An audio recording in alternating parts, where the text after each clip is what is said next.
अस्सलाम वालेकुम। वालेकुम सलाम। जुमन ये ले आज का दिहाड़ी अपना। जुमन पैसे गिनती कर, तेरे पैसे पूरे हैं? साहब जो तुमने दिए वो पूरे होंगे। आप फिर गिन ले, बाद में मैं जिम्मेदार नहीं हूँ। साहब आपने दिए तो पूरे होंगे, मेरे को गिनती नहीं आती है। बाकी तुम्हें गिनती नहीं आता है?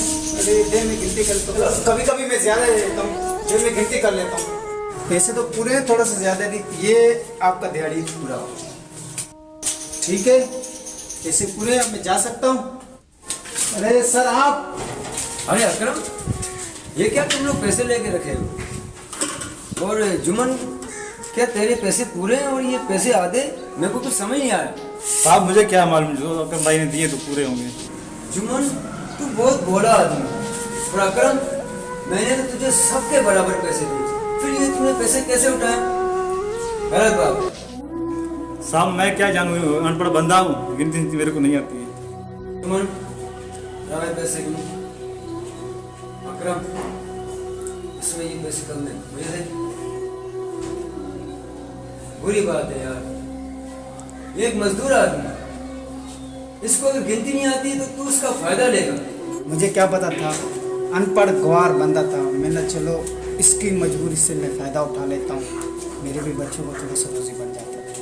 अकरम, इस तरह के बहुत सारे गवार लोग होते हैं, अनपढ़ होते हैं, मजबूर होते हैं, मगर अपने पेट की खातिर मेहनत मजदूरी करके अपने बच्चों को हक बिलाल का खिलाते हैं। अगर इसी तरह हर बंदा इन लोगों को लूटता रहेगा तो कल रोज़े महशर हमें अल्लाह को भी तो जवाब देना है। ये दुनिया में हमेशा कोई नहीं रहेगा, एक दिन मरना भी है। इन मजदूरों के थोड़े थोड़े पैसे हम अगर निकाल कर अपने बीवी बच्चों को खिलाएंगे तो हम उनको हक नहीं, ना हक पैसे खिलाएंगे, हराम पैसे खिलाएंगे। ऐसे हरकत मत कर। सबसे पहले तू उससे माफी मांग और तौबा कर कि आइंदा तू ऐसी हरकत नहीं करेगा। जुमन भाई मुझे माफ़ कर देना, मेरे से बड़ा भूल हो गई और गलती हो गया। मैंने आपके हक खाया, आपके बच्चों का, मुझे माफ़ करना। और अल्लाह तुम भी मुझे माफ़ करना, मैं अपने बच्चों को हराम करता। वेरी गुड, मुझे बहुत खुशी हुई। देर आए मगर दुरुस्त आए। दोस्तों, ये दुनिया का दस्तूर है, चंद सिक्कों के खातिर लोग अपने ईमान बदली कर देते हैं। इन पैसों की खातिर लोग लोगों की जान लेते हैं। और ये पैसा तो सब कुछ नहीं है।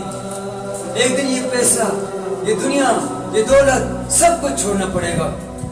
सिर्फ अपने अमाल होंगे और कब्रिस्तान होगा, कब्र का हाल होगा। खुदा के लिए पैसों की खातिर अपने ईमान का सौदा मत करो। हम सब कलमा गो हैं, मुसलमान हैं। अल्लाह अल्लाह अल्लाह अल्लाह हमें हराम खाने से बचा।